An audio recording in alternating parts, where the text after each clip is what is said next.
Okay. I want to say thanks to each and every one of you for being here today. It's going to be a great day. I'm going to go through what I consider to be the very heart of my material. And people ask me a lot. They say, you put out a lot of material on your website. What is the main thing? If you had to tell me the main thing that I should check out if I check out nothing else that's up there, what would it be? And I always tell them the same thing. It's the material on natural law. If nothing else, that's the material that you need to understand deeply. So that's what we're going to be covering here today in an extended presentation format. I want to go through a few things before we actually get started. So I call this section Before We Begin. And the word begin is actually important here because that's really what this presentation is actually about. It's initiation. This is an initiation into really, really deep, esoteric material that has been hidden from humanity for millennia. So I just want to ask people before we get started, how many of you are new or relatively new to my work? By a show of hands, please. That's excellent. This is great. That is great news. I am so glad to hear that. Okay? What I actually didn't want is to come here and talk to a bunch of people who are already totally familiar with my work and have already heard it. So this is great. Okay? How many of you here today feel that the human condition and life on earth for humanity right now is tolerable just the way that it is? By a show of hands. That's also pretty good, because if that was the case, I was going to say, there's nothing for you here today. There's the door. Okay? So that's good, that we're all hungry for change. One of the big complaints I hear about my work, when I check in on forums or something, or read some YouTube comments, many people will say, there's nothing new here. I've heard this before somewhere else. This person covers this. I've read this in this book. Well, ladies and gentlemen, I have news for you. There is nothing new here. I am not going to present anything new. I am not going to present anything that has not actually been in existence and will continue to be in existence. I'm not making up new material. I call myself, I would refer to myself, Art said it the other day, actually yesterday when we were having dinner. He said, I consider you an aggregator of material. And I love that term. I love that description of what I do. I am an aggregator. I bring things together into a tapestry and then help to explain it in simple and easy to understand terms so that people can readily absorb it, take it in, and then do something with that information. So you will not be seeing or hearing anything new here today. Okay? As the old saying goes in all of the old mystery traditions, there is nothing new under the sun. And what that phrase actually means, many people don't know what that phrase means. It means that the truth, it is singular and eternal. Truth has always been here among us, and it will always be here. It is our perception that must be aligned with it. So there's nothing new you're going to hear today, okay? These are eternal truths that have always been here among us. Another aspect I want to cover before we get started is about my presentation style. This is another thing that I get a lot of complaints about, and it's something that I have no intention of changing. Okay? My presentation style has been described by some as extremely intense and at times even combative. This is a word many people will use to describe my presentation style. Some of you here today are very likely to be angered by some of the things you may hear me say during the duration of this seminar. And I say, so be it. That's okay. If you get angry, that's okay. The fact of the matter is that truth itself, by its very nature, is belligerent. And I'll actually be putting up a quote to that nature later on in the presentation. The reason truth is belligerent is because it actually is at war. It's at war with the lie. It's at war with deception. It's at war with mind control. So truth can be belligerent. Many people don't want to hear it when they first encounter it. So I tell people all the time, I don't do this. I don't present this information, okay, to be liked. I don't do this to make friends, okay? I'm not interested in making a whole bunch of new friends. If it happens, that's great, okay? But that's not the reason I do what I do. I don't do this to be popular. I don't do this to make money. It's not a popularity contest. Telling people many things that they don't want to hear is not going to make you popular, or it's not going to make you a whole lot of new friends, okay? So those aren't the reasons I do what I do. To be honest, and I tell people this, and sometimes they get upset by just hearing this, I don't even really want to do this, okay? I don't want to do this with my life. I don't want to do this with my time, okay? As I already know, understand, and live the information I'm going to present. So I get this. I know this, okay? I don't need to keep going over this over and over and over again for my own entertainment, okay? The reason that I actually do this is because I recognize that in a time of such overwhelming ignorance of this critical information, this information which is capable of saving humanity from its current condition, all right? The fact that I do already understand this information places me in a position of moral obligation and responsibility. That's why I do what I do. I'm in a position of moral obligation to speak this information to other people in an effort to help to get them to understand it and live it as well. And that is the reason I do this. Every person here today who wishes to take real world value, practical value from this seminar here today, I'm going to ask them to make a deliberate and conscious effort to do two things. The first is try to set aside, to the extent that you are capable of doing so, your perceptions of me as the presenter, okay? And this includes things like how you think I look, how you think I dress, the sound of my voice, my mannerisms, etc. Try to set those things aside to the extent that you're able to do it. And I know that's difficult for some. And I say this because paying attention to such trivialities will detract your own mental focus away from the information that is being presented today. And that's the worst thing that could happen, because it's the information that is important, not me. Try to ignore me and focus on the content. All right? The second thing I ask people to try to do is to be consciously aware of any of your own impulses that you may have here today, to immediately reject the information that is being presented in this seminar based solely upon your own initial emotional reaction, your initial emotional response to this information, okay? This is a logical fallacy. Okay, you cannot think with the emotions. So if you hear something you don't like or that angers you, that's okay. Feel the emotion. But don't just immediately say, that can't be true. And don't believe me either. It's about checking it. It's about a process of truth discovery. It's about doing your own due diligence and actually researching this material. Okay? But if you try to gauge the veracity, meaning the truthfulness of this information, solely based upon how it makes you feel when hearing it, you are committing a logical fallacy. Okay? So I ask people to try as much as possible to suspend immediate reactions of disbelief. Okay, and saying, no, I don't want to accept that, no, it can't be true, based on how something may make you feel that you hear today. That's very important to keep in mind. And lastly, this information, the entire seminar, is a tapestry. Okay, it's like pieces of a huge jigsaw puzzle. All right? It is meant to be seen and taken as a whole in its entirety. Now, I know I'm asking a lot here too, because it's going to be a long day. Okay? And my goal here, my work here, is to keep your interest and your attention and your focus throughout the entire course of this seminar. And that's a challenging thing to do.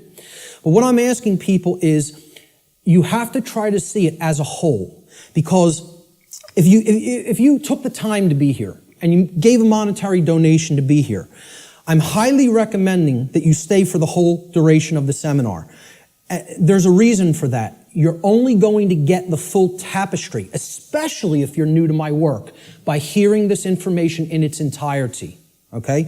So if you don't do that, you'll probably not recognize the patterns, which is what this is all about. That's what this day is all about, pattern recognition, okay? that are inherent to this tapestry of information. And more likely than not, you'll have wasted the time that you took to be here today and wasted the money that you spent to be here today.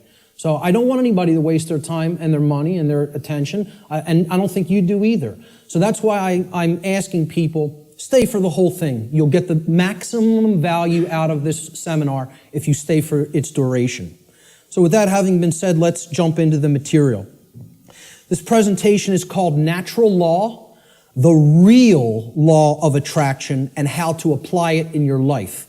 And I emphasize that term, real law of attraction. Many people will be familiar with the New Age variants of the so-called law or laws of attraction. And this is going to differ quite widely from what people have heard in the New Age community and in the New Age movement regarding what the law or laws of attraction are. These are the real laws of attraction you're going to be hearing today and hopefully understanding today. So let's start in. The first section is about teachability, the teachability of the student, okay? How does a student place themselves in the best position to learn? An individual's teachability, or their ability to learn by way of being taught by someone else, is extremely dependent upon the open-mindedness or closed-mindedness of the individual being taught. Low teachability derives from arrogance and rigid skepticism. But it also derives, low teachability also derives from naivete and gullibility. High teachability, on the other hand, derives from a balance between healthy skepticism and an open-minded willingness to learn and change. So we don't want rigidly skeptical people, okay, that don't have an open mind at all. And we don't want naive and gullible people that will accept everything they're told. We want to strike a balance between these two modes. This is called a teachability bell curve, okay? And down here is the mental state of the student, whether they are, and it goes from arrogance, cynicism, skeptical nature, a teacher, a student, and then up to being trusting, then being gullible, and then being outright naive. Okay, so that's the whole spectrum of teachability. The best position to learn is up here at the top of the bell curve. This means you will learn the most if you are here. And that means you're in the balance between teacher and student. It means that you're somewhat skeptical and you're also somewhat trusting. It means that you're able to hold a proposition in your mind without accepting it or rejecting it immediately. It means you will consider the information with an open mind, okay, somewhat trustingly, but also somewhat skeptically. All right? That's going to be the mental state we want to attempt to keep during the duration of this seminar, and therefore you will be in the best position to learn. Of course, as we already said, the poorest positions to learn, the things that, if you're in these mind states in arrogance and rigid skepticism and naivete and gullibility, you're not going to take very much away from this seminar. Okay? So we want to remain at the top of that bell curve if at all possible. Human beings should consider with great care where their information comes from, the source for the information. And this is because by refusing to present certain information and by influencing people to dismiss, to dissuade them from looking into certain information because they're telling you that it's unimportant or unnecessary to consider, many modern institutions like media, like so-called education institutions, are seeking to actually control human perceptions, or let's call it outright what it really is, to control the mind, okay? And therefore, to limit what human beings may even come to understand, and therefore by limiting what they are coming to understand, they're actually limiting what they're able to do, what they're able to change, what they're able to create in the world, okay? So you have to be skeptical of where your information comes from. And that's why I tell people at the very beginning in my lectures, do not believe me. The worst thing you could do is believe what I'm telling you. You need to look into it for yourself, and most of all, you need to do personal introspection to really feel inside of yourself whether this information resonates with truth. Everybody has that intuitive capacity. That also has to be turned on and engaged and used. All right? If anybody is coming to this seminar from the perspective of modern, organized, institutional bodies, meaning political thought, political agendas, political organizations, religion, religious thought, religious organizations. I'm talking about organized religion here, okay? What I call scientism. Not real science, but scientism. Science as set up by institutional bodies to be rigidly skeptical belief systems that blot out anything that could possibly say anything to the contrary of their pre-existing beliefs. I call that scientism. Okay? And of course, the New Age movement, which you could group that in with religion. It's just it's for those who don't fall into the religious mindset. This is an alternative religion proposed for them, and they call it the New Age movement. And I tell people, please don't think this is going to concur with any of these belief systems, with any of these boxes for consciousness. This presentation is going to shatter these boxes. It stands outside of all of these because these are limiters for perception and thought. They want to place everything in a box, say nothing outside of this box is fit for human consumption, so do not go there. And as a result, they act as a mind control influence. The other and biggest limiter of the human perceptions and the mind, and ultimately of our behavior, is money itself. If you want to talk about the biggest religion, if these other religions aren't big enough and powerful enough for you, there's the one that is the ultimate power in the world, the ultimate religion, the God of this world, if you will. Okay? So what I'm basically saying here is if you're already in a mindset approaching the, let's call it the discovery of reality or the exploration of reality from any of these perspectives, you will be sorely disappointed here today by what you're going to hear, because the information here falls well outside of any of these institutional limiters for consciousness, okay? The requirements for creating change and the role of knowledge. Let's talk about these concepts for a moment.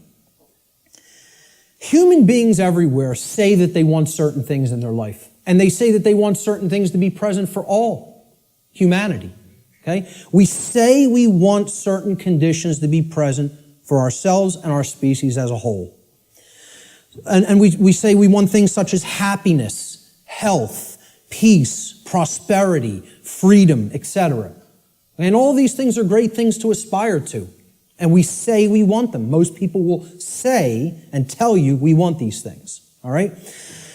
However, I don't really feel that they're truly being honest with themselves, okay? They'll say they want them, but then when you tell them, well, those aren't automatic conditions.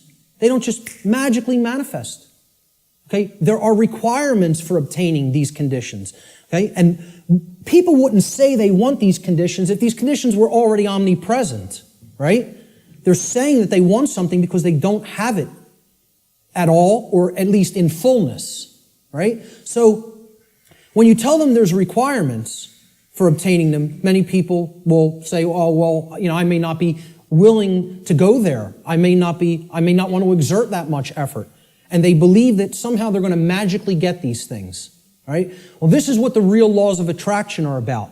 It's explaining conditions that you want don't just automatically manifest by thinking of them or just having a feeling about them. This is a New Age deception. There are requirements for obtaining the conditions that we say we want. Requirement exists in nature. It does exist. If you want something to be different than the way that it already is, than the default conditions, then requirement exists. If you're okay with things being the way that they are now, requirement doesn't exist. There are no requirements to creating change. You just accept the default conditions the way they are now and go on with your existence and accept it's going to be this way and possibly get worse. But if you want real change to happen, requirements exist. And this is what many New Age teachers will not tell you, or they'll outright deny that requirements exist for creating real change. Specific requirements exist in order for human beings to obtain the conditions that they say they want. If the requirements for obtaining those conditions are not met, those conditions do not just magically manifest by magical means automatically. That's not how it works, folks. And that bursts a lot of people's bubble right off the bat. This is a key concept to understand. So what are these requirements? We need to know certain things. Knowledge is required. Knowledge. Knowledge that will spur us to action. That's what's required. Okay? Since human beings as a species do not already have the things that they say they want, and again, at least not in fullness. If we want to split hairs, we could say we have a modicum of what we may say that we want, but we don't have it in the fullness that we will say that we want it, especially societally, globally. Okay? So since we don't already have these things, it follows logically that the knowledge of the requirements to obtaining these things, okay, either must be absent. The knowledge is not present anywhere. Or if it is present, if that knowledge for obtaining those things, the requirements for obtaining those things, if that knowledge is present, then it must be willfully being ignored. It is here, and yet people aren't paying attention to it. They aren't taking it in and accepting it and doing anything with that knowledge. So they're ignoring it because it's uncomfortable. As long as this knowledge continues to remain either unknown or ignored, the manifestation of the desired conditions that we say that we want is impossible. Cannot happen. It is an impossibility for it to magically, automatically manifest without the requirements being met. And that's what we're going to talk about here today. What are these requirements? What is this knowledge? This knowledge is occulted, meaning hidden. Okay, now, how many people here came here today thinking that they were going to hear information about the occult by a show of hands? Okay, about half the room. Good. Okay, for the rest of the people, that may come as a shock. But what you have to understand right off the bat is that the word occult, it's simply derived from Latin, the Latin adjective occultus. Occultus in Latin means hidden, hidden from sight. And it's derived from the Latin noun oculus, which means eye. Okay? The word ocular in English means related to the eye or related to sight or vision. So what the occult is something, it is a body of knowledge that has been hidden away for a specific reason. And we're going to get into what that reason is. Okay, so from the term oculus or eye in Latin comes the verb occultare. Occultare means to hide, to conceal, or to keep secret. To keep hidden from the eye so that it cannot be seen. The information regarding natural law is occulted knowledge. It is knowledge that has been hidden from humanity. Okay, it's held by the few, which is represented here at the top of this pyramid. You can look at this as a pyramid representing knowledge or ignorance. At the top of the pyramid, you have knowledge. It's the higher you go in the pyramid, the more knowledge. Okay, but the pyramid tapers because at the top, very few people understand that information. Very few people have that knowledge and have actually integrated it into themselves to the point where it becomes understanding. All right? Down here, you have no knowledge, the ignorant masses. Okay? And up here, you have the people who are in the know, right? Who have this knowledge about how natural law works and are actually using it for a certain reason. We're going to get to that next, what that is. So please, as you go through this seminar, please keep in mind, if I ever use the term occult, all I'm talking about here is hidden knowledge. That's what it means. Occulted knowledge is hidden. Now, why would anybody want to hide knowledge that is extremely important? Well, there's a very specific reason, all right? But before we even get to that, we have to talk about what is this occulted knowledge? What is the body of knowledge? What does it comprise? When I'm saying the occult, the knowledge of the occult, what do I mean by that? All right? Occult knowledge constitutes two things. There's two general bodies of occult knowledge. In the actual mystery traditions and in occult schools, they talk about these as arcana, A-R-C-A-N-A, arcana.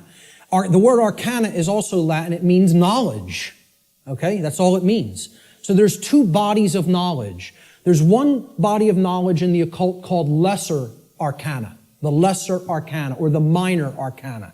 This means the knowledge of the microcosm, the knowledge of the small things. Okay? It doesn't mean it's less important. It means it's dealing with the individual units of consciousness. The human psyche, the psyche of the individual, okay? So the first major body of occult knowledge constitutes knowledge of human consciousness, how it works, how it operates, what our motivations are, things like that, okay? The second body of occult knowledge is called the greater arcana or the major arcana, all right? And again, this doesn't refer to that it's more important.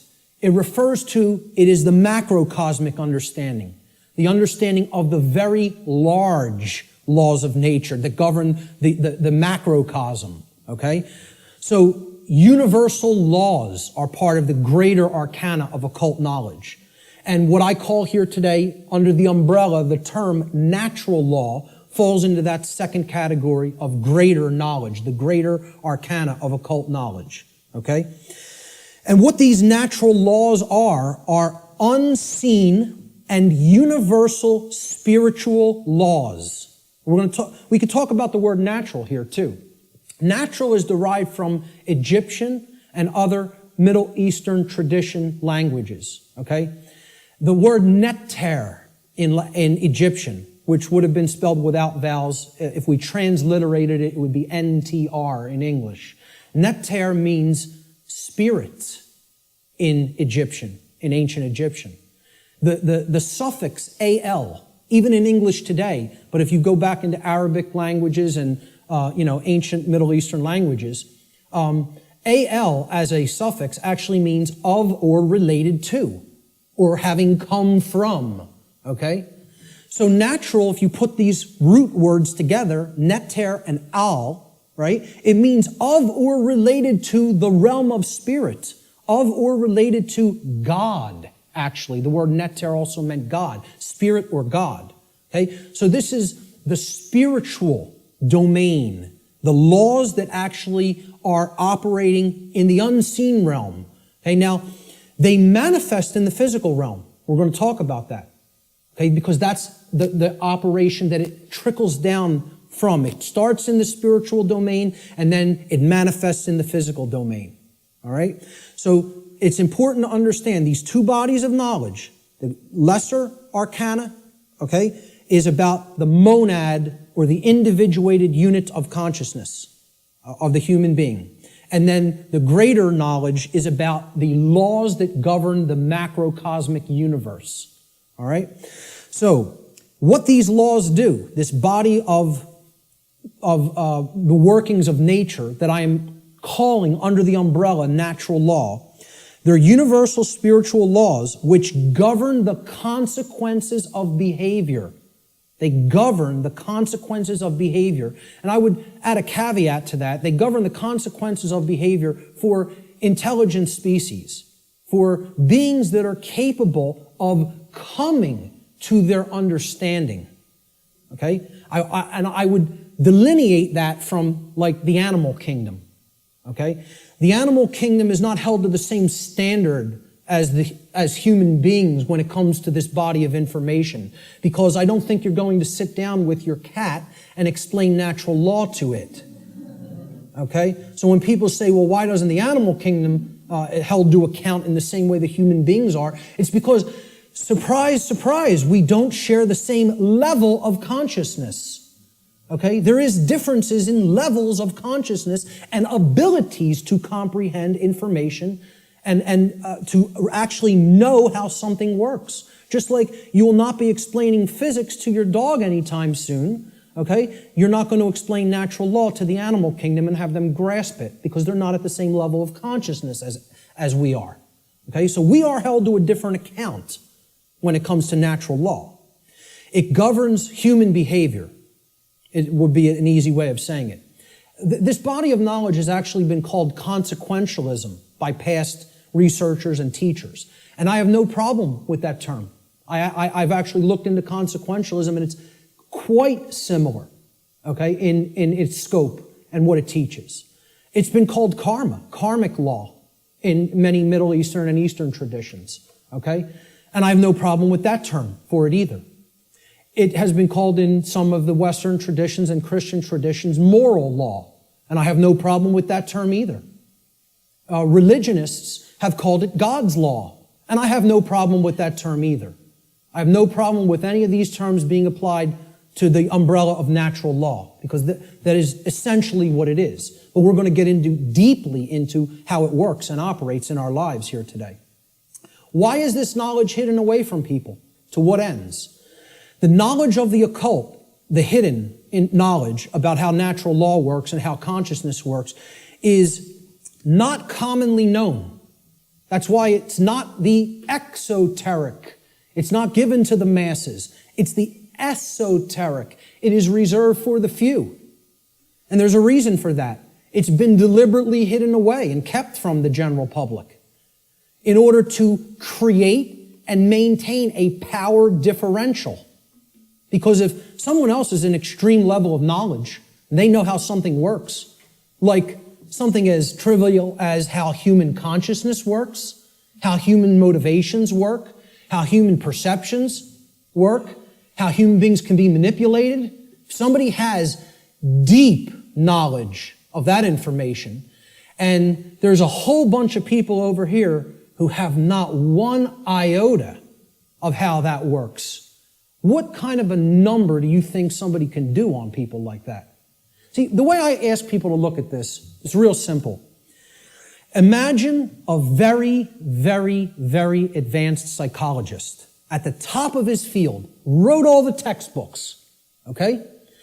And he's got a house out in the burbs. He comes into the university. He's got tenure, okay?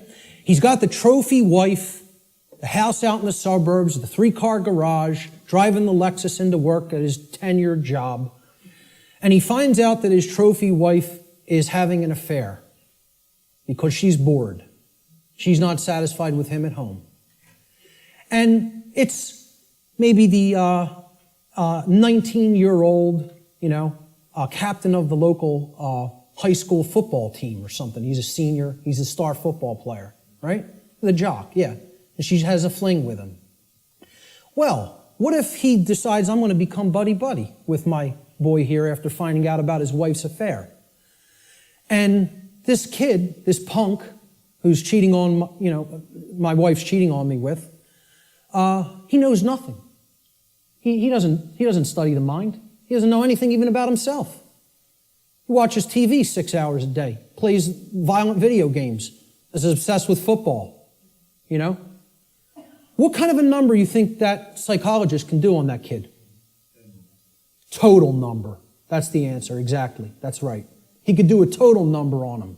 He can gain his confidence, he can get into his head, and I guarantee you give him a little bit of time, he could screw up his life based on what he knows and how he would be able to manipulate based on his hatred of that person.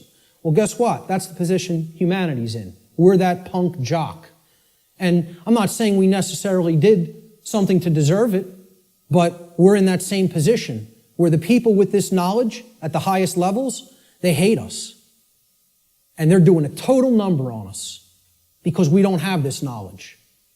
And until that changes, don't expect the playing field to be leveled. Expect it to get worse. Okay?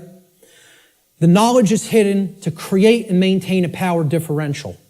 between those who hold it and those who are ignorant of it. It's that simple.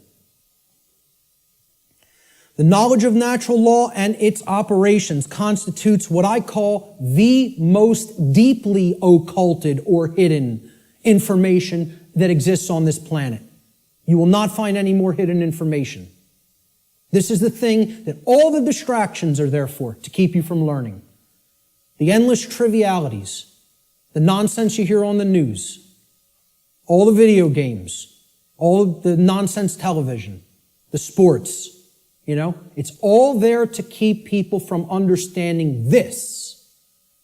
And I can't get you to accept that or believe it, and I don't ask you to believe it. I'm telling you that's what they're trying to, from my years of being inside occult traditions that are very, very dark. I'm telling you, this is what they don't want you to know. From firsthand experience. How many people here today know that I was involved in the dark occult in my past? Good. Great. Okay. The powers that be want to seek to keep this information hidden from the people of the earth at all costs, because understanding this information about natural law will level the playing field and put an end to the currently entrenched systems of control that are operating on the earth. We should very clearly make a distinguishment between nescience and ignorance so that people fully understand the difference between these two concepts. How many people even have heard the term nescience? Very few. This is a word that has practically been sanitized from colloquial English, practically been sanitized from the English language. And there's a reason for that too. There's two contexts to not knowing something. The first context is nescience. Okay? Nescience comes from the Latin. The prefix ne in Latin means not or not present or absent. Okay? And then sciere in Latin means to know. It's where we get the word science from. Okay?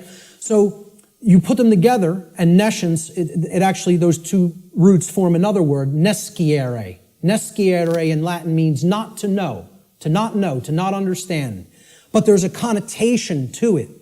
It means to not understand because the specific information that you may be having a desire to understand is completely absent. It is not present, and you cannot actually aggregate that information.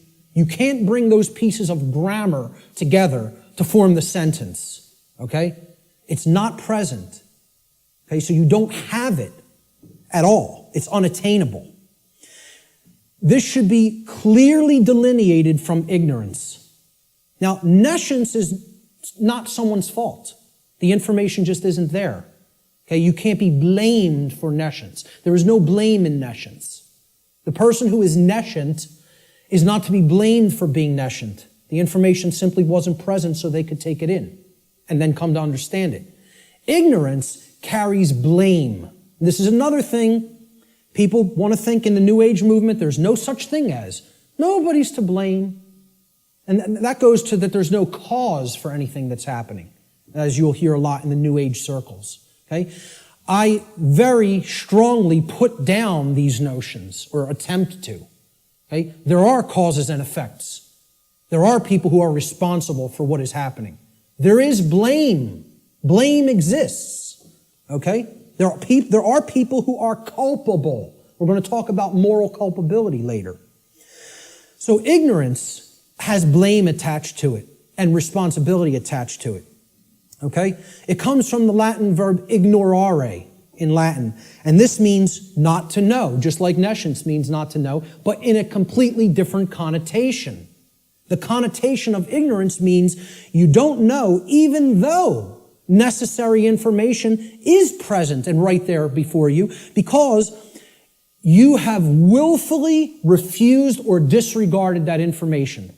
Whether you've refused it because it made you feel uncomfortable, or whether you disregarded it because you felt that's not important for me to know. I don't need to know that. Or you feel you already understand something that contradicts with what's, the new thing that you're hearing or seeing. Okay? So when you willfully disregard something, okay? If I wanted to willfully disregard the gentleman sitting in the front row, he's present. I could just pretend he's not here and ignore him. That's what ignoring is. This is why I try to say to people, the impact of the word is almost lost to us, of the word ignorance, because of the way it's pronounced. I tell people, start pronouncing it ignorance. Ignorance. Then people will hear the word ignore in it, and the connotation becomes clear. It means you're ignoring it. Ignorance. Okay? That's how I like to say it now. Because the connotation is clear that way. The information is there, the truth is there, and somebody wants to ignore it completely. Now, that is inexcusable, and there is blame that is attached with that.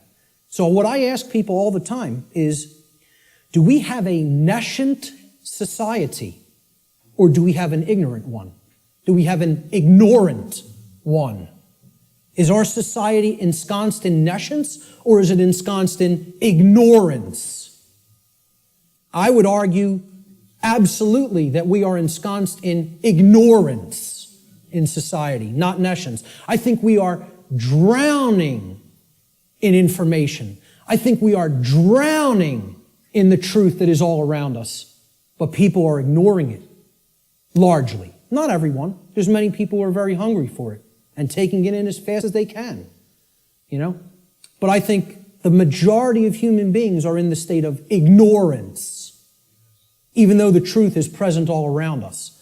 And that constitutes what Art talked about earlier, this consensus trance, which people in the so-called truth community or truth movement have likened to sleep. They say that they are asleep. I liken it to hypnosis. If you look at the origins of the word hypnosis, right, it means suppressed knowledge. It comes from Greek. Hypo means under, as in hypodermic, under the skin. And gnosis means knowledge, the suppression of knowledge. Hypo means suppression also, under and suppression. So hypnosis is the suppression of knowledge. And that's the state that these people are in. And it's done by themselves. It's not, we have to stop looking at this as a victim relationship.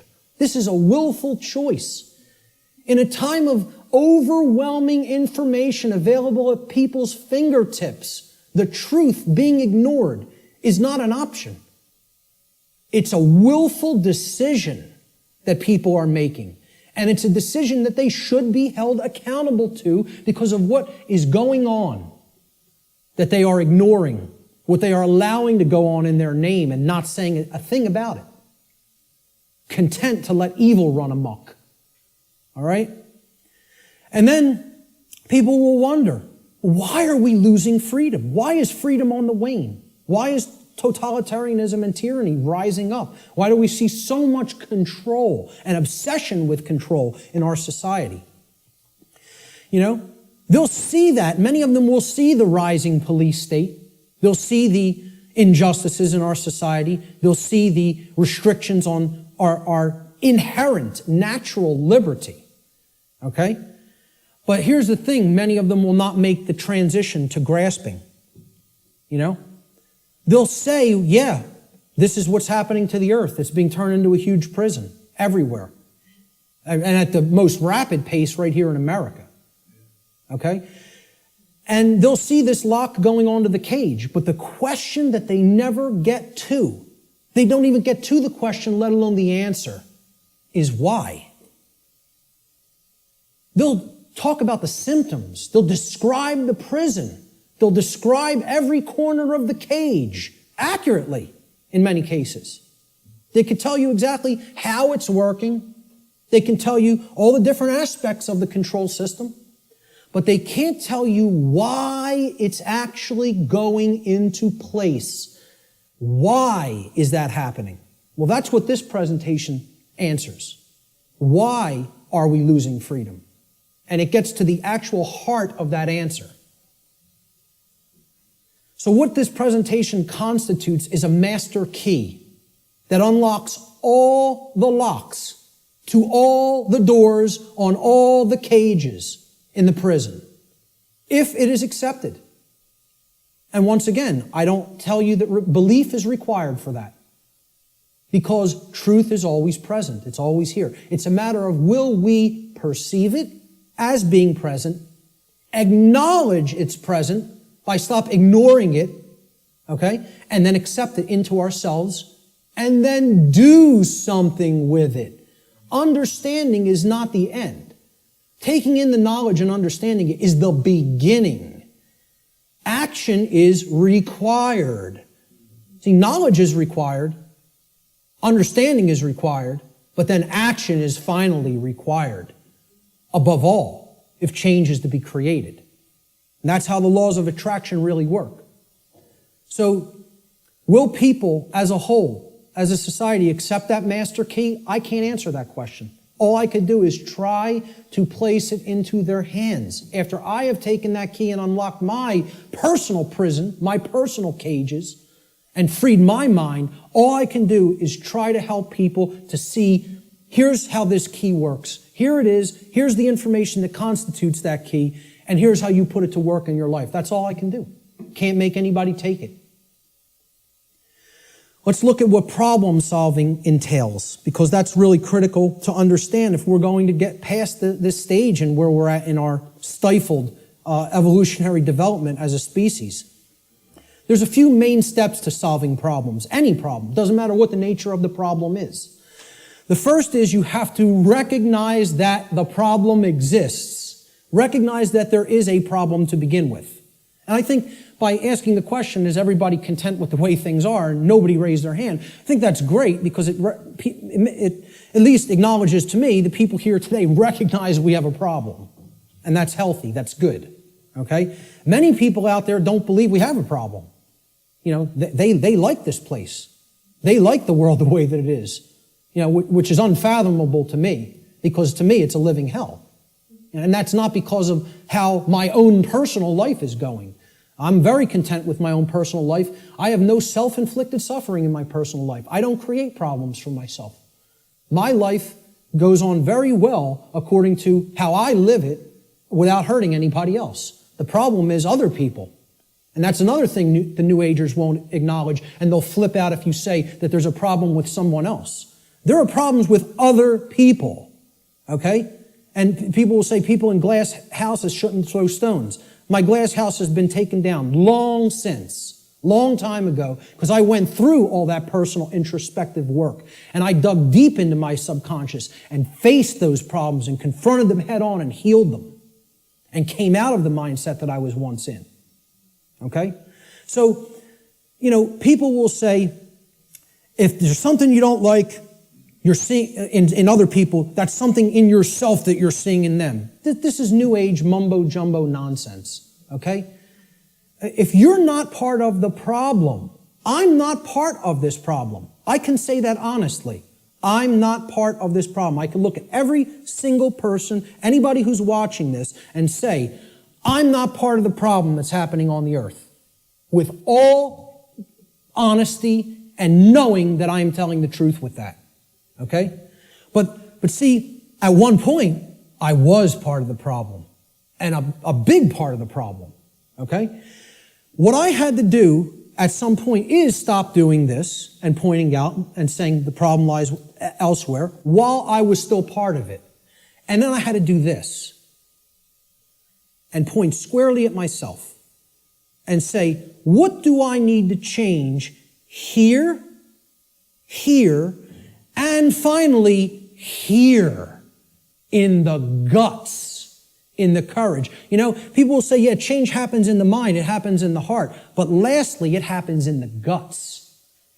We need to generate what I call the heart, mind, guts. Okay? You got to care enough to know and then put it into action.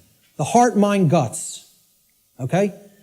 That taking action is the most important step when it comes to creating change. And we're going to get to that in a moment. But the whole point here is I had to look at what I needed to change about myself in my thoughts, my emotions, and my actions, and then change those things in myself. This is what most people want to run away from. They want to say, yeah, I want those things that I say I want to magically to be present in my life, but I don't want to do those things that require self-change in how I think, in how I feel, and in how I act. I want it magically to happen without changing those things in me. So I can honestly look at the rest of the world and say, the problem does not lie within me. I am not seeing a manifestation of myself in other people. Other people have not done the same process that I have, the introspective work that I have, and gone through that painful, painstaking work that involves effort, hard effort. I'm not up here telling people, I'm offering you the tonic. You're going to take a sip and magically you will be enlightened. Okay? Knowing what's going on in the world is hard work. It involves destruction. It's a destructive process. It involves destruction of belief systems. It involves completely breaking down barriers that are in your head. Okay? Hardly anybody wants to do that work. People want to run 1,000,000 miles an hour in the opposite direction from that work. Anything but that. I'll take the grave instead of that. Okay? That's where most people's heads are at. All right? So let's get back to the steps here for problem solving. The first is you got to recognize that there's a problem. If you are in denial, good luck. Let me know how that works out for you. Because you're not solving any problem in a state of denial at all. Fear-based denial of the problem must first be dealt with and conquered and stamped out. And you have to acknowledge how bad it is. You know? People feel symptoms coming on of a disease or something and they want to ignore it because they don't want to believe I'm sick. I don't want to believe I'm sick. I don't want to believe I have a problem. Then you're waiting. You don't get it diagnosed, and then it turns into a much bigger problem, which is where we're at as a society for ignoring this information. This is what denial looks like, symbolically. Okay? A person with their head in the sand like an ostrich. And please take note, ladies and gentlemen, when you're in this position, when you're in the position of denial with your head in the sand, you're on your knees with your ass in the air. Okay? And I almost say it's amazingly synchronistic that the human body was designed like that. That in order to put your head in the sand, symbolically, so to speak, you have to be on your knees. Okay? And that's where most of our society is at. They're on their knees. And in that state of denial. The second step to problem solving is to recognize that the symptoms that are being displayed, the symptoms you are seeing, are merely effects of underlying causal factors. You can't treat symptoms and solve a problem. It's not possible. That's not how problem solving works. You have to get to what caused the problem. Okay? Instead of simply treating symptoms, make an accurate diagnosis of the causes of the problem. So what does the word diagnosis mean? Diagnosis comes from Greek. The preposition dia, transliterated there in the parentheses, you see it in Greek script. Okay? It means through or by way of. So by a method, by a particular method. All right? And the second part of diagnosis is the Greek noun gnosis. Gnosis means knowledge in Greek. So what a diagnosis means is through knowledge or by way of knowledge. You're going to solve the problem by way of knowledge. There is knowledge that acts as the requirement to solving the problem and getting what you want. And here's another thing, and I'm going to keep going back to this. It's going to be like an undercurrent in this. Because the New Age community, and I'm going to become a more outspoken opponent of New Age ideologies. Because they are lying to people. Whether it be through direct, willful deception, or whether it be through useful dupes and useful idiots. They are telling people things that are completely inaccurate to how things really work. All right? Because they want to keep people suppressed and non-active. They want people in acceptance mode of everything. Accept, never rebel. Okay? Don't take action. Just observe. Just watch. You'll hear all of these things in the New Age movement. Okay? The reason I bring it up is because when you even say the word knowledge to some New Agers, they almost take offense. Because what the New Age is becoming is the new modern day variant. It's a new form of what's known as solipsism. We're going to get to what solipsism is in a little while. Okay? But essentially, people don't want to hear that knowledge is what is required. Because the attainment of real knowledge, not pseudo-knowledge, real knowledge, requires work. It requires effort. It requires reading. It requires listening. It requires watching. And you know what most of all it requires that people don't want to give up? Who can tell me? Time. Thank you, sir. It requires time. There's one of the currencies people don't spend, on many things that they don't feel they can get immediate gratification from, which is why immediate gratification is so stressed in our society by the control system. That's what keeps people in their ignorance. So a diagnosis means if you're going to get well, you got to have the knowledge of the underlying causal factors that led to the creation of the symptoms. You're not going to treat the symptoms and get well. You got to have the knowledge to get to the causal factors, to find out what cause put this into effect. And we're going to talk a lot about cause and effect. The third step to problem solving is, through the knowledge that you've acquired now, via making an accurate diagnosis of the problem of the causal factors, right? You're going to then put that knowledge into action. Understanding what created the problem is like step 2, right? Stop being in denial. Understand what caused the problem. Act on the knowledge you now have to solve the problem, to make it right. Okay? So action is required. We make the diagnosis, then we have to take the required action necessary to rectify or to set right, which is what the word rectify means, the causal factors that led to the manifestation of the problem. Let's talk a little bit about the concept of what truth is, how I refer to truth in all of my work. Because people have a real deeply mystified concept of what truth is or what it means. They'll get into all these really deep abstract discussions of the mind of God and, trying to get into quantum theory and everything. This is mystification of the concept of the truth. And we have to demystify it. We have to bring it down to real simple, easy to understand language that anybody can comprehend. And then really completely delineate that from perception of any given thing. Because the two are not the same. When people say perception is reality, nothing could be farther from reality than that statement. Perception is not reality. Okay? It is just what it says, perception. Seeing through, perceive, to see through something. Like a lens or a filter.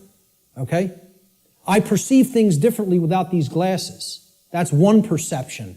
When I put them on, I perceive things quite differently and more clearly. Okay? Well, that's how human perception works, like a lens. It's a filter. Okay? But what's there is the same thing. What's there is the same thing. All that changes how I perceived it. All right? So let's look at this concept. Truth is objective. That means that it's not dependent upon the perceptions of human beings. No one wants to hear that. That is a direct assault, a direct frontal assault on the human ego. Because everybody wants to hear, my perceptions are important. And we want to also believe my perceptions are accurate. Okay? Now people will say, well, what makes you say your perception of this topic is going to be accurate? That's because I went through the process of having to admit over and over and over and over and over again, endlessly, how wrong I was about my former perceptions. I went through that destructive process of breaking down my former belief systems, of breaking down my former emotional patterns, of most of all, changing my behavior. That's the thing that's the most destructive because we get attached to our behaviors and patterns. So asking people to change, I recognize it's not easy. It took me probably about 8 years of my life to do it. Most people don't want to spend a minute on creating personal change, let alone 8 years. And, when I look at myself, in all honesty, again, none of this is to sound egoic or to toot my own horn, but I look at it like I was a mild case of ego entrapment, a mild case compared to where I see other people at. I feel like I was the, very brittle stone that just needed to be hit with a chisel a few times and it broke into powder. Other people are hardened granite or diamond. To break them down is going to take enormous effort and work. And most of them don't even want to do it. They're so calcified, they've been so compressed into that hardened state that they don't even want to start. So I realize telling people your perceptions are not what really matters, that truth isn't based upon how you perceive things, that it's independent from your perceptions. Most people don't want to hear that. They don't want to hear that. Human beings' perceptions are capable of wavering. They can waver slightly from the truth, and they can waver wildly from the truth. All right? What truth is that which does not waver. It doesn't move. It's that which is. It doesn't matter what anybody thinks about it. It doesn't matter whether anybody believes it. It doesn't matter whether anybody knows it. It doesn't matter whether anybody sees it. It doesn't matter whether anybody wants to see it. It's there. It's always been there. It's always going to be there. Nothing anybody does can change what has happened. Can anybody change what has already occurred in what we call in the thinking of linear time, the past? Not one person here is capable of doing that. Let me tell you something. Not one being in the entire manifested universe is capable of doing that. Because that which has already occurred is set in the record of the universe. Nothing can change the past. Ever. Great movie on this. Watch the new movie, The Time Machine. Not the original 50s version or 60s version. The new one. I think it came out in late 90s or early 2000s. Okay? This movie got crushed in reviews. Crushed. Whenever reviewers crush a movie and give it the worst ratings, go see that film. Because I guarantee you there's very important allegorical concepts that you need to understand embedded in that film, and that's why the reviewers crush it, because they don't want you getting any ideas, This movie got crushed in the theaters, and I'm telling you, it's one of the best films to understand the concept of the absolute impossibility of changing the past. The past cannot be altered. You know what can be altered? The future. That's what that movie's about. And you know where the alteration of the future begins? In the present moment. That's exactly right. That's the only place it begins. Okay? So what truth is, the demystified concept of truth, is it's simply that which already exists. It's that which has happened in the past and is happening in the present moment. The truth does not exist in the future. When we get to those future moments and it's the present, truth will be existent then. But not until, okay? So there is no such thing as truth in the future. Truth is that which has occurred in the past and that which is occurring in the present. It is simply that which is and that which has been. Please recognize when I use the word truth, that is all I'm talking about. I'm not talking about the mind of God. I'm not talking about the entire reason for the existence of the universe. I'm talking about the events that have taken place in the past and are taking place in the present. That's all. And guess what? That's all the truth is. It doesn't need to be any more complicated than that. Okay? You want to make it more complicated than that, call it something other than truth so as not to confuse people to what truth really is. Truth versus human perception. Okay? Now, I want to ask people to imagine, see these white lines? Imagine these white lines that do not waver as truth. And imagine that the perception that is set against the truth, we're going to take three different individuals. This is individual A, this is individual B, this is individual C. Okay? Their ability to perceive what has occurred and what is occurring is what I would refer to as consciousness. Okay? Consciousness is a being's ability to recognize patterns and meaning with respect to those patterns. Meaning you have an accurate understanding of what's taking place within and around you, or you have an inaccurate understanding of what's taking place in and around you. If your consciousness is high, meaning it's at a high frequency, okay, that means you're going to have more of an ability to understand and recognize the patterns. If your consciousness is low, you're at a low frequency, you're going to see the pattern less. You're not going to accurately perceive. So I liken this to a waveform.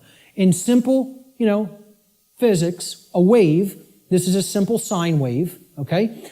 It has its crest here and its trough here, okay? And then the pattern repeats, goes up to the crest, down to the trough, and it repeats over again.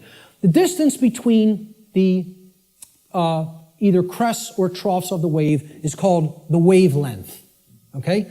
The longer the wavelength, the shorter the frequency. What that means is how frequently is it going to be intercepting the line that represents truth?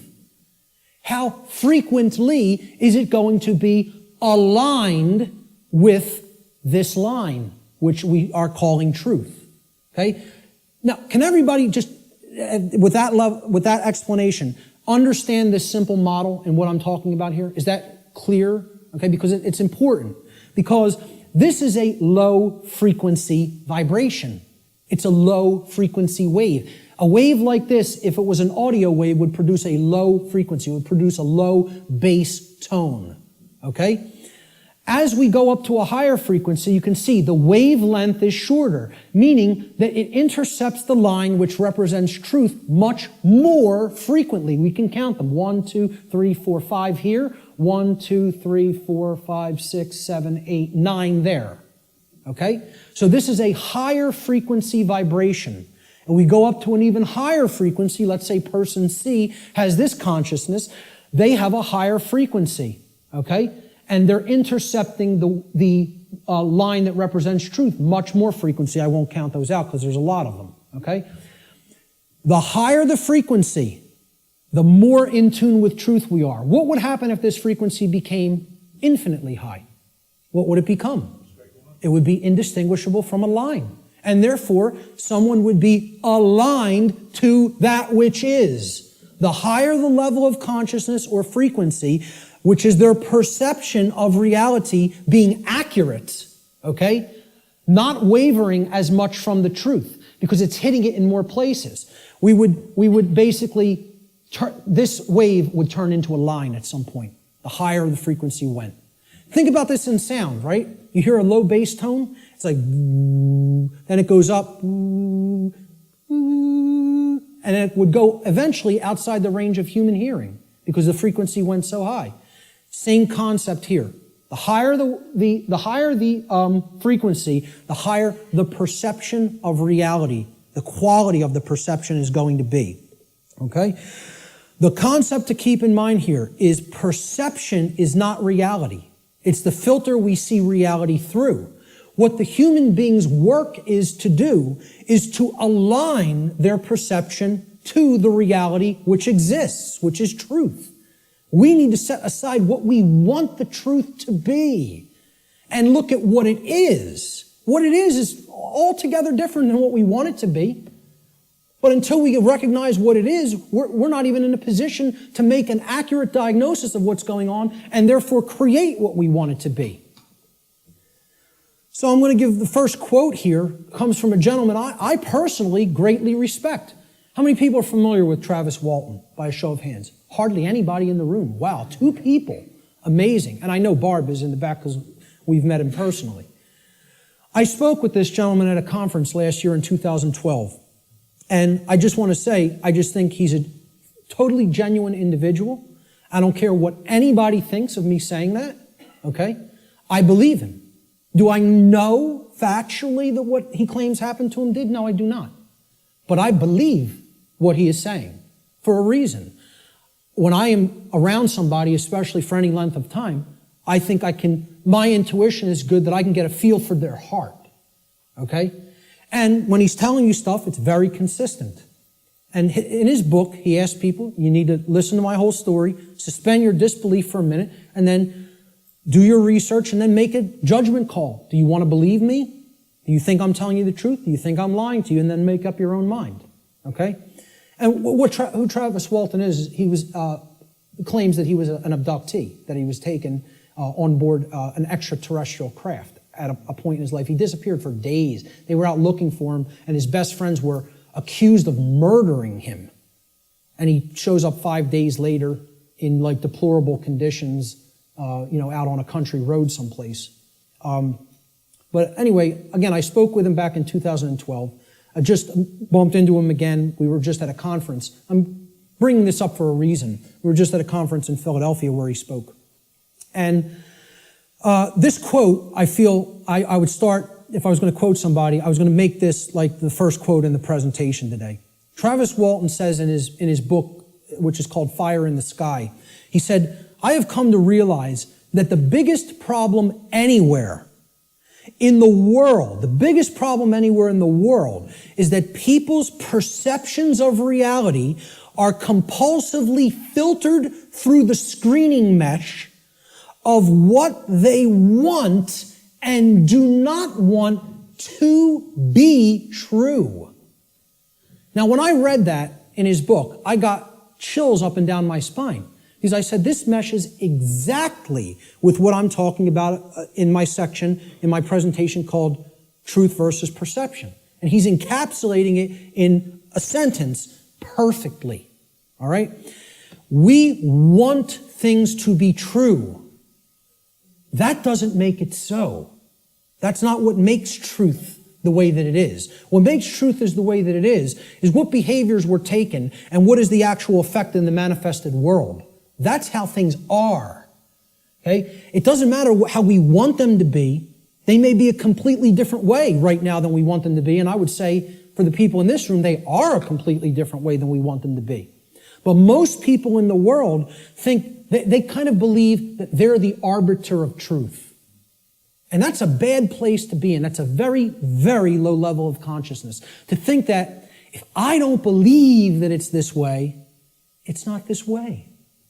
Many people are trapped in that state of mind. Okay?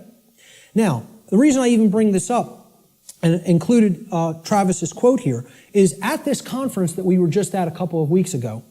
Okay? I didn't speak at it. I tabled at it. A woman came up to my table and she picked up my New Age Bullshit DVD, which is available here today in the back. And she said, "What's this about?" With a real skeptical look. And I explained, well, it's a 7-hour extended video podcast that has many, many slides, okay? I gave a shortened version of it at the Free Your Mind conference in Philadelphia.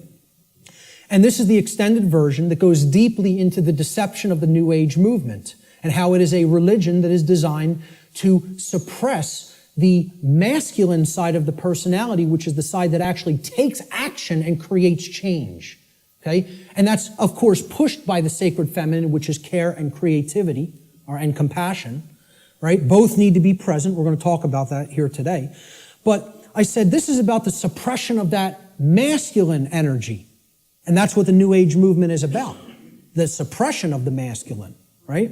So I said what the New Age religion wants to teach people is just accept everything the way it is, no matter how unjust it is, no matter how deplorable the conditions are, no matter how much evil is taking place in our midst. Accept it. That's the New Age religion. And here's what she said. That's exactly how I am. I just accept everything. I don't make any judgments on anything that occurs, no matter what it is, no matter how it's perceived. You want to perceive it as evil? That's your judgment. I said, yes, it is my judgment. You know why? Because it's evil. It really is. There is such a thing. I said, and you're content to let evil run amok and take this whole world because you don't want to act. Because what's really there is cowardice. That's what it really is. Okay? And she didn't want to hear that. She said, I prefer not to see it that way. Now, align this with the quote. I prefer not to see it that way. Okay? And I hope by some miracle she happens to see this presentation at some point. Okay? And, you know, in hindsight, I didn't say this to her on the spot, but I thought about it for a little bit the next day. And what I should have really said is, no, you prefer not to see, period. That's the truth. Okay? So I prefer not to see it that way means, no, I want to ignore reality. I want to believe what I want to be true is the way that it already is. And this is what the New Age hoax is peddling to people. Okay? So, great quote that I thought accurately sums it all up. See, this woman also told me that she is a follower, quote unquote, of the New Age ideology that is referred to as the Course in Miracles. How many people have even heard of this? A lot of people. Okay? You know what that is? It's called solipsism, wrapped in a nice, neat new package. Solipsism. How many people are familiar with the ideology called solipsism? Good. More than I would have thought. Most people have never heard of this. Okay? Solipsism is a completely egoic and destructive ideology that has absolutely no bearing or resemblance to truth in any way. And the people who are solipsists are mentally ill. I'm not even going to provide any evidence of that. I'm telling you, you need to research this religion and sickness for yourself. It's a mental illness. A solipsist is a mentally ill person who should probably be somehow removed, segregated from society, and institutionalized until they are made well, because they are a destructive influence on society. This is what I focused on podcast number 1 of my podcast series and radio shows. I went into the ideology of what solipsism is and how destructive it is and how it's a religion. Okay? What this is, well, first of all, let's look at the word. And you'll notice I'll be breaking down words all day long. Because if you don't understand where words came from, you don't really understand what they really were intended to mean. Regardless of whatever connotation they may have taken on in the modern world, the intended meaning of the word, the original meaning, is derived from its etymological derivation. You need to go into the ancient languages, Latin and Greek roots and other languages, Germanic, Arabic, etc., and you need to break down the words from their etymological origins. Then you will understand their real meaning. And I'm telling you, you do this, and the top of your head will blow off by what you will find, by what words we speak on a daily basis actually mean, and we have no idea what they mean. Okay? So the word solipsism comes from the Latin adjective solus, which means alone or one. And then the Latin pronoun ipse, which means self, myself, etc. Okay? The ideology of solipsism is that nothing exists outside of me. I'm the only being that exists in creation. Or essentially, it's another way of saying I'm God. Okay? That my perception is the only real perception and no one else is here. Now imagine that. Now, what I'm essentially telling the audience here today is your perceptions are not the truth. You have to work to align your perceptions with the truth. That's damaging enough to the human ego, okay? If I just said, none of you exist, I'm only perceiving your existence, I'm the only one who exists, imagine how egoic that statement is, and actually how demoralizing it is to other people. You're even telling them, I don't even consider that you exist. That's what a solipsist is. They believe the universe is a big illusion created somehow for their amusement. And that there's no objective reality that you don't exist, you don't exist, you don't exist, you don't exist. I'm the only one who exists. And that's not mental illness. We don't diagnose that as mental illness. Okay? I don't care if you want to accept the notion everything is one. I personally accept that notion. I do accept that we are all one. That doesn't mean you're not existent in the physical domain right now as I'm talking to you. Of course we all exist here. We are in the physical domain, okay? The whole point is these people want to believe the entire physical domain is such an illusion that nothing that takes place in it matters or has any significance and should just be watched and nothing should be done to change it. And let me explain what this is, folks. When I was a Satanist, okay, and I was working inside the Church of Satan and other dark occult organizations, they have a set of sins, believe it or not. They don't look at them as sins in the same way that, religionists look at sin. But they have the things that, these are behaviors and thought patterns that should not be engaged in by the dark occultist themselves, by the magician, if you will. You are not to engage in these behaviors, but we are to peddle them to other people. We are to get them to engage in these behaviors. Okay? You know what the first one is? No, it's not. That's the second or third. I think it's the third, if I'm not mistaken. I don't have the list handy. But the first one is stupidity. That's the first satanic sin. Okay? For the dark occultist. But they want other people in deep stupidity. They want other people in deep ignorance. The idea here is we will know it all. We will know the truth so that we can control others and keep them a dumbed down herd. Okay? There's a bunch of other ones, but I think the second or third is solipsism. Solipsism is one of the biggest sin for Satanists and dark Luciferians and dark occultists. They don't want any of their membership believing in this mental illness nonsense. Okay? But they want to propagate it and peddle it. They want to do that. And they told me personally, higher ups in this network told me personally when I was working with them, wait until you see the New Age books that our membership, will be writing, or either writing ourselves or putting into the hands of useful dupes to write and put out there. We'll be giving them the idea, they'll write it for us, put it out there as their own idea. And they said, we are going to propagate and peddle solipsism like you have never seen. And you know what? When they say something, they do it. I'm serious. They're aligned. Their act is together. They act on the same page. And for that, I have respect for them as an enemy. And I don't take anything they do lightly. I recognize they have the will. They're not like the rest of humanity. They align their thoughts, their knowledge, with their version of care.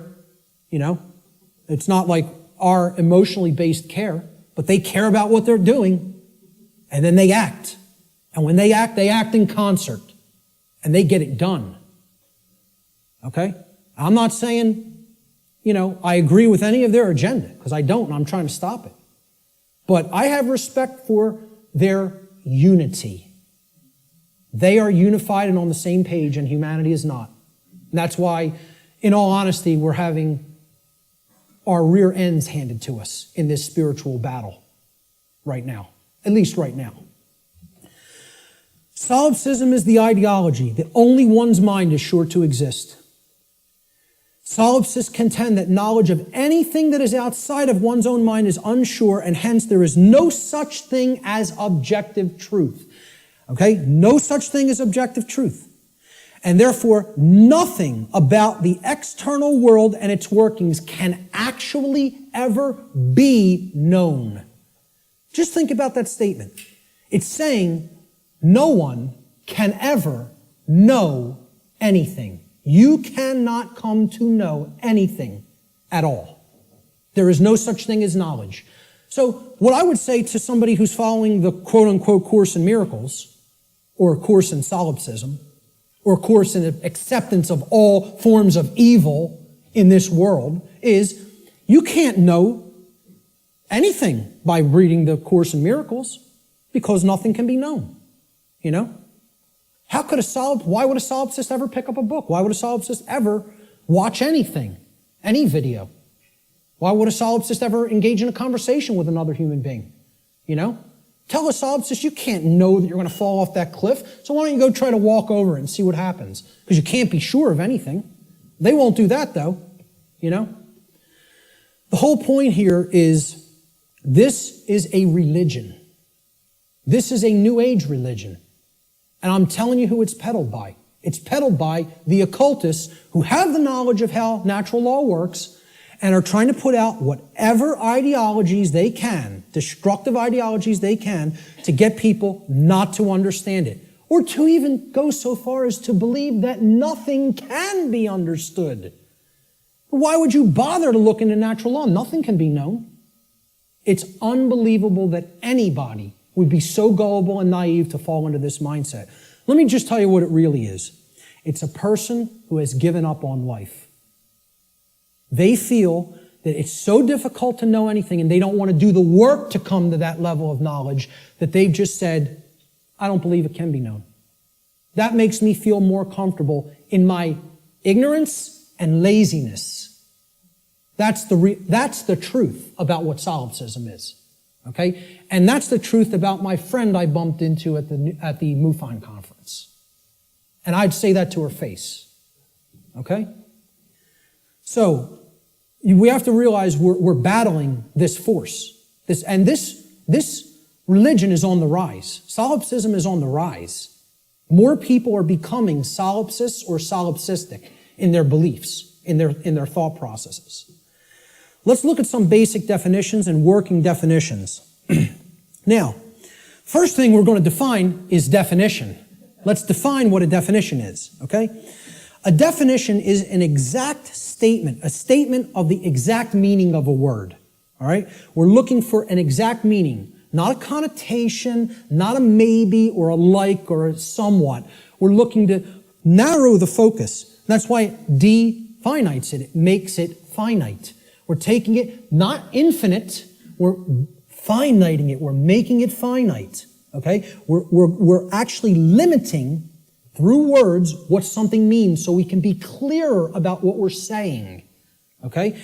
It's an exact statement or description of the nature, scope, or meaning of something. Another way we could look at a definition when we're talking about visual or audio definition is it's the degree of distinctness or clarity of an object, image, or sound, okay? So why do people buy HD TV sets? They want higher definition. They want a higher clarity of the picture, okay? If you have high definition audio, for audiophiles, they won't accept anything but high definition audio because in comparison to low def audio, the clarity of the sound is very good. It's much better, okay? So that's what definition is. It is all related to clarity. When we use it in conjunction with words, it means the clarity of the meaning is amplified, okay? And when it's with a picture, the clarity of our vision, of the ability to see what the picture is, the information in the picture is amplified. And same thing with sound. The more accurate the definitions that we have for words or concepts, the better our clarity of meaning and therefore our understanding of those concepts, words or concepts will be. So definition simply means clarity of meaning when we're applying it to words and concepts. So therefore, let's define natural law. So this is what we're going to be talking about for the rest of the day. We have to define it. The simple definition of natural is inherent, having a basis in nature, reality, and truth, not made or caused by humankind. So if it's natural, wasn't made by man. Mankind didn't make it. Okay? And again, the origin of the word, neter in Egyptian, means spirit, and all means of or related to. So of or related to spirit. It is all of nature, the spiritual domain. See, this is the other part. People believe that the spiritual domain is separate from the physical domain. This is a huge thread and a huge central focus in all of my work. If you think the spiritual domain is not where you are at now because you're in the physical domain, you're mistaken. If you think that the spiritual domain is someplace other than the physical domain, you're also mistaken. If you place emphasis on one above the other, and say, well, this one takes precedence and this one's not important. Either way you do it, whether you say the spiritual is more important and the world of matter should not be given any significance, it's imbalance and it's not true. Okay? Or if you say, hey, like scientism does in many, left brain scientism, the material world is all that there is. This is just a dead mechanized clockwork called the universe, and it happened by accident for no reason. And there's no such thing as the spiritual domain. Both of these worldviews, and we're going to get to a breakdown of these worldviews, they're completely inaccurate, they're not based in truth, and most of all, they're based on brain imbalance. And we're going to see how one of these worldviews or another develops when either the left brain hemisphere or the right brain hemisphere has taken precedence and dominance within the individual consciousness. So, natural means spiritual. These words could be used interchangeably. So when I'm talking about natural law, I mean spiritual law. Unseen spiritual laws. But overall, the dictionary definition of natural is it's inherent to nature and it's not made by man. The word law the definition is an existing condition which is both binding and immutable. So let's look at each one of these words. Existing. It means that it is present. It is present. Okay? It cannot be just ignored and expected that, that doesn't make it true and it's not going to have an effect. It's there. It's present. That's why it's a law that it's in operation. That is in operation. It is binding. Binding means it has an effect. It means it doesn't matter whether you believe that it has an effect. It doesn't matter whether you understand that it has an effect. It doesn't care. And this is another big hammer to the ego. The human ego wants to hear what it wants to hear. One of the things it wants to hear is the universe cares about you. Personally. It cares about John. It cares about Bob. It cares about Mary. It cares about Elizabeth, whatever, okay? Cares about you individually as a being. Now, you could go so far as to say you believe that the creator of the universe cares about you. I'm not denying anybody or saying don't think that. What I'm saying is that the laws of the universe don't care about you. Laws have been created in this realm that work flawlessly, 100% of the time, flawlessly. Let me ask people to envision this scenario to try to clarify this. A couple are on a picnic. They're out in a state forest or something like that. They're on a picnic. About 50 yards away from where they're at, okay, there's a pretty tall cliff, maybe about 200 feet, okay, and it ends in some jagged rocks. They brought their 2-year-old child on the picnic with them. They unfold the blanket, take out the picnic basket, they're having their picnic. Maybe passions got heated and the husband and wife were, making out a little bit. Their kid, 2-year-old daughter, in her nice Sunday sundress or whatever, wanders off, gets to the edge of that cliff. Will gravity care if that girl goes over the edge? No. Will gravity allow her to go over the edge? Yes, it will. Gravity is not going to say, this girl doesn't understand this law, and she'll die if she goes over that edge. She's innocent.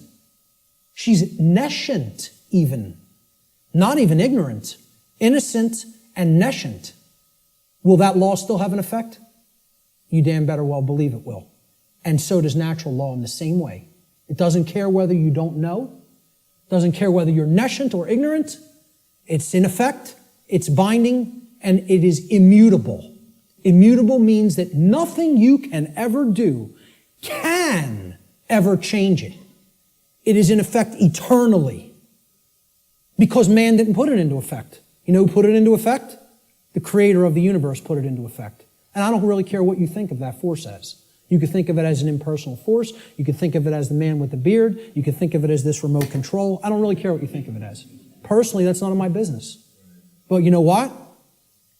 If you think of it that it's man that makes the laws, then I have a problem. Because man doesn't make these laws I'm talking about. The creator of the universe set these laws into motion, put them into effect, and they bind you.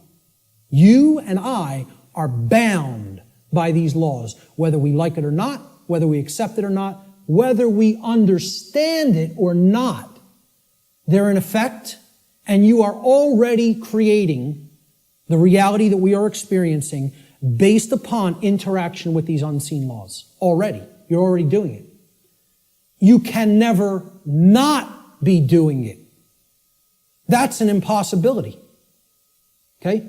You're always creating, co-creating in harmony, in cooperation, I should say. Whether it's in harmony or opposition is a different story. In cooperation with these spiritual laws that I'm going to talk about. You are already creating in cooperation with them and can never not do so as long as you exist in the physical domain. Okay? So that's what the simple definitions that we're working forward with. Natural law doesn't mean anything other than this. That's it. It means, so let's put them together. Inherent, existing conditions. Conditions that exist in nature which are both binding and immutable. They have an effect whether they're understood or not, and they cannot be changed. So what would be our requirement of knowledge here? What do you think should be done? If we are always working with these, do you think we're going to create something that is wise to create, that is good, that is in alignment with what we say we want if we don't know how these laws operate? You know what's going to be created? A mess. Total chaos. Something you don't want. Something that leads to enormous suffering, which is where we're at. If, on the other hand, you have that knowledge of how these things work, then you align your behavior to them, you're going to create a whole new different ballgame. And then you're going to not have self-inflicted suffering. Okay? That's what this is all about. So let's give a working definition. This is what I call the soundbite, right? People say, well, tell me what natural law is, Mark. You have a few days? Maybe a large portion of the day like we're going to cover today. Maybe. Some people will get it. Okay? But really, you need to devote a large amount of time to studying this, understanding it, reading about it, and even experimenting with it. This is not an untestable hypothesis. Okay? And it's not a hypothesis. It's actually a law. But it's not untestable. You can test it. You can apply all the scientific methodologies to natural law. Same thing. Gather your information, observe, hypothesize, observe, test the results, publish the results. That's scientific methodology. The scientific methodology will be borne out for everything I'm talking about in this presentation if it is applied. Because this is not a religion. This is not some New Age mumbo jumbo. This is a science. It is a science that constitutes knowledge of how laws that are existent, in operation, and immutable in this universe work, and how we are creating what we experience in conjunction with these operating laws. And man didn't put them into effect. Whatever created this universe put them into effect. I'm not here today to tell you what that is. Your job in your own personal experience is to get in touch with what you feel that is. I'm not here to tell you what that is. Now, I'm not here to tell anybody what that is. But my whole point is it created these laws, and they're in effect. And if you want to stop suffering, and if you want the human condition to change, you have to understand how these laws work. There is no way around that. Knowledge of these laws is required. And this is what people in the so-called New Age movement and in religious communities and in other communities don't want to acknowledge. They don't want to acknowledge that work is required. So let's give a working definition for natural law, my soundbite variant, okay? I tell people who want the 6 o'clock news edition of what natural law is, okay? Natural law is universal, non-man-made, binding, and immutable conditions that govern the consequences of behavior, and specifically, at least on this planet, human behavior. I would say in the universe, it governs the behavior of all intelligent beings. Intelligent beings. Okay? Natural law is a body of universal spiritual laws which act as the governing dynamics of consciousness. The governing dynamics of consciousness. That's the working definition. Let's look at the dynamics between discovery and belief, the difference between discovery and belief. Because again, natural law is capable of being discovered, understood, and harmonized with. Now, does that sound like a religion? Religion asks people to believe, accept, and do without question. What this is saying, this exists, you're bound by it. The best you can do is to understand its operation like you would understand gravity, and therefore not just walk toward the edge of a 200-foot cliff that is bottomed by jagged rocks. If you're intelligent and you understand how the law of gravity works, you won't do that behavior. Okay? Just like if you're intelligent and you understand how natural law works, you won't do certain behaviors to create a prison for the entire species, for your entire species. Unfortunately, humanity has not reached that level of consciousness yet. They are not at that level of co-creative intelligence to understand how these laws work and then align their behaviors to them.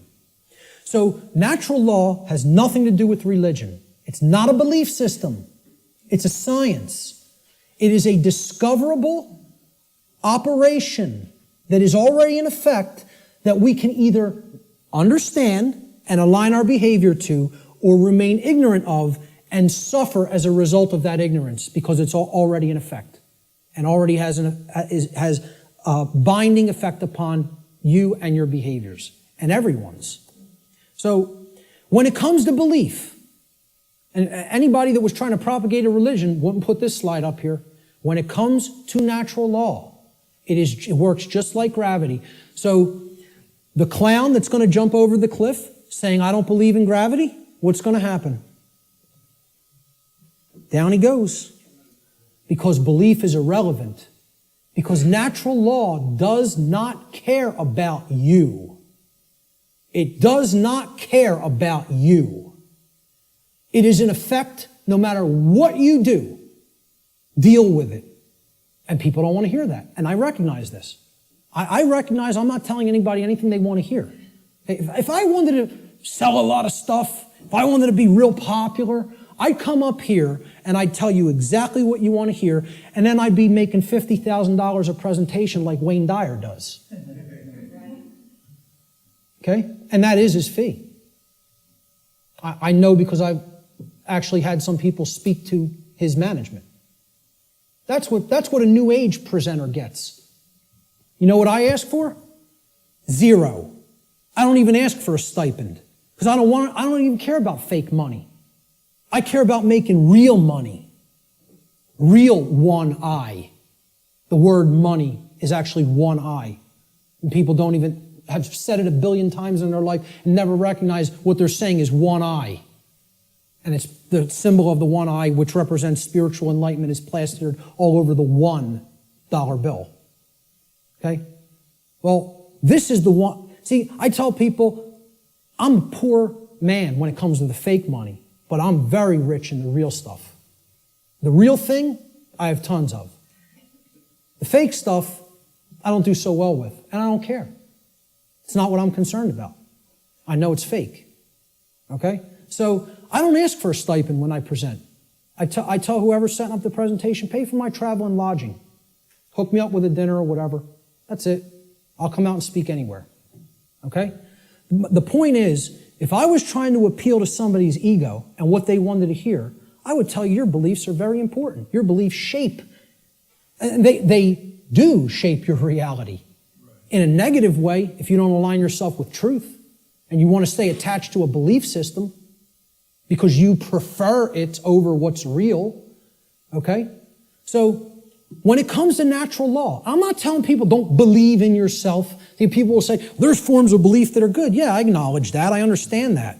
Believe in yourself. Believe in your own ability to come to this understanding of information like this. But I'm explaining when it comes to a law that is existent in the universe, your belief doesn't matter. It's irrelevant.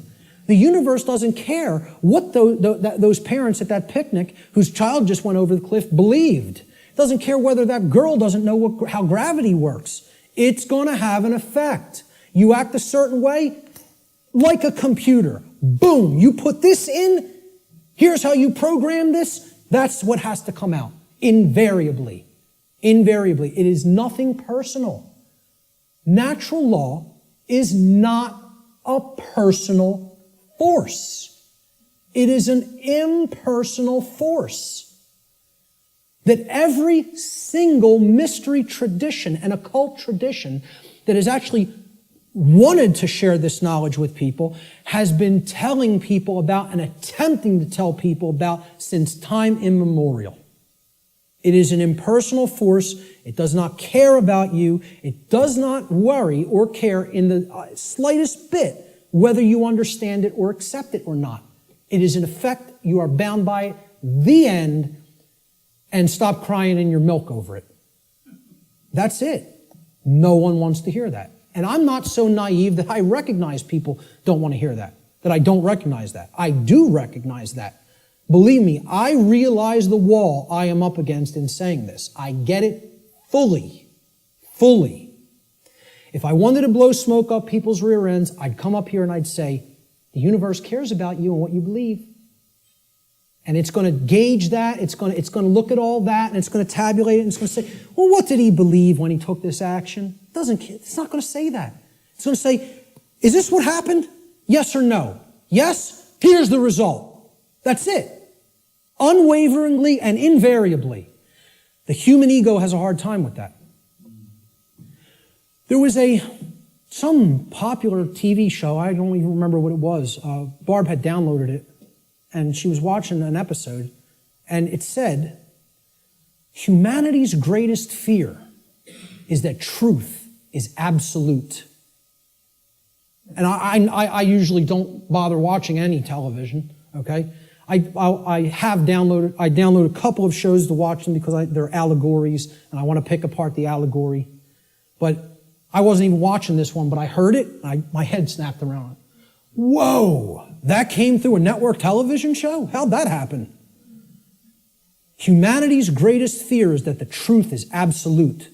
The ego has a hard time with the concept of any absolutes. It loves relativism. That's another part of the big trap of where we're at. Relativistic ideas, and especially when it comes to morality. We're going to talk about moral relativism. But the concept here is natural law does not require your belief to be in effect, no more than gravity requires your belief to be in effect. Okay? That needs to be understood. Human belief is completely irrelevant when it comes to the existence and operation of natural law, just as it is irrelevant in relation to any of the other laws of nature such as gravity, inertia, momentum, thermodynamics, or electromagnetism. Similar to such other phenomena of nature. The workings of natural law require no belief in order for them to be discovered and known. So what I'm saying is, your belief will not change natural law, but your inquiry into it can lead to an understanding of it. You can develop the knowledge of it if you are willing to open your mind and look at how these laws function and what we're getting as a result of our disharmony with them. The philosopher Søren Kierkegaard said that there are two ways to be fooled. One is to believe what is not true, and the other is to refuse to accept what is true. Okay? So, believing in untrue notions, which is what religion is, all forms of it, all the 5 religions I posted at the beginning of the presentation.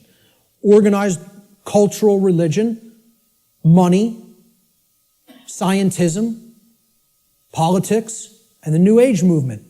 There's the world religions, folks. People think of religion as only the cultural religions. No, there's 4 other ones. One's called government and authority, okay? Or politics, however you want to name it.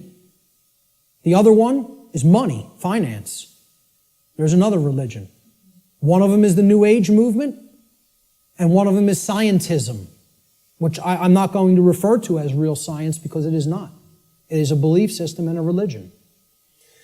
So what Kierkegaard is saying here is you could believe things that aren't true, and that will hold you back. And you can refuse to accept what is true, and that will also hold you back. I say these are the only two ways that humanity ever creates self-inflicted suffering for itself. You want to know how suffering is created for the human species? That it doesn't need to experience? We believe what's not true. We refuse to accept what is true. That's why self-inflicted suffering exists in our species. And if we are to become wise, we need to stop doing both of those things, and then we'll stop creating suffering for ourselves. So let's look at consciousness and the human brain. Okay? Because consciousness is an intangible force. Okay? It's something that exists, but you can't really see it. Many people even have a hard time explaining what it is. But there is physiological expressions for consciousness in the physical domain, and the brain is one of them. And of course, people will say, well, don't leave out the heart. Of course, the heart is also very important. Heart has an even bigger electromagnetic field than the brain, and is tied into the physiology in an even more complex way than the brain is. But we need to understand the basic structure of the brain to understand the types of imbalances that go on within it that lead to these debilitating conditions within humanity that continue to create suffering for us. And also, what these belief systems do is they prevent the activation of the heart and the actions, of care and action. Not only do they prevent real knowledge from manifesting within the being, they prevent care, and they create apathy, and they create inaction, laziness, inaction, and cowardice, so that we don't actually act and take action based upon what we've come to know. So let's look at how the brain and consciousness actually work. People will also try to give ridiculously overcomplicated and mystified definitions of what consciousness means. And many people are even scared of the term, okay? We have to demystify these terms and bring them down to real simple English and real simple concepts that the average person can grasp, okay? And stop trying to make it more complicated than it is. Being conscious of something, meaning having consciousness of it, is an ability of the being to recognize patterns. Remember, this is all about pattern recognition. To recognize patterns and meaning with respect to events that are taking place or have taken place, okay, both within oneself, okay, in the inner realm, in the lesser realm, the realm of the individuated consciousness, and in the realm in which the self exists and operates, the macrocosm. So let's break it down, right?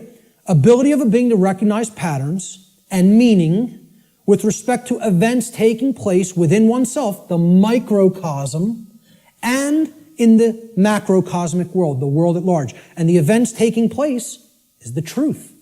So it's our ability to accurately perceive truth of what has happened and what is happening. That's consciousness. That's consciousness. And it's made way overly complicated by people. It's mostly made overly complicated in the New Age movement, again, which I can't stress enough how big of a deception it is. For people, really have to go and check out my work on the New Age deception. Okay? It's on my website. It's in the video section, and it's in the podcast section. And it's a 7-hour presentation. But I'm telling you, it will be as worthwhile for you to check out as this seminar. So, that's what consciousness is. Now, how does consciousness express? There's a difference between what it is and how it expresses in our life. Consciousness expresses. I ask people, just tell me, what are the ways you could ever make yourself known to any other being? How can any other being come to know who you are in this incarnation, in this physical manifestation? How could they possibly come to know you? How could you manifest yourself or make yourself known to them? And there's only 3 ways: thoughts, emotions, and actions. Okay? And I would say speech falls into the line of the combination of thoughts and emotions. And speech is also a form of action. I'm using force to, make the air flow over my vocal cords to make sounds come out so that you can hear what the concepts I'm trying to express. So it is a form of action. And it derives from what we have thought up to this point and the emotions that we have, and we could express it through speech. So thought, emotion, and action. Thought you have to look at as the creative force that is the expression for consciousness within the individual. Okay? So it's a neutral force. You don't look at your thoughts as masculine or feminine, do you? But you do look at them as creative forces. In order for anything to manifest in the physical domain, it had to first exist as a thought. This computer, somebody had to envision all the parts, how it works, how it's put together. Okay? This camera equipment, the clothes you're wearing, the seats, everything that exists had to first exist in the realm of thought. Had to. By law. Then it comes into physical manifestation through action.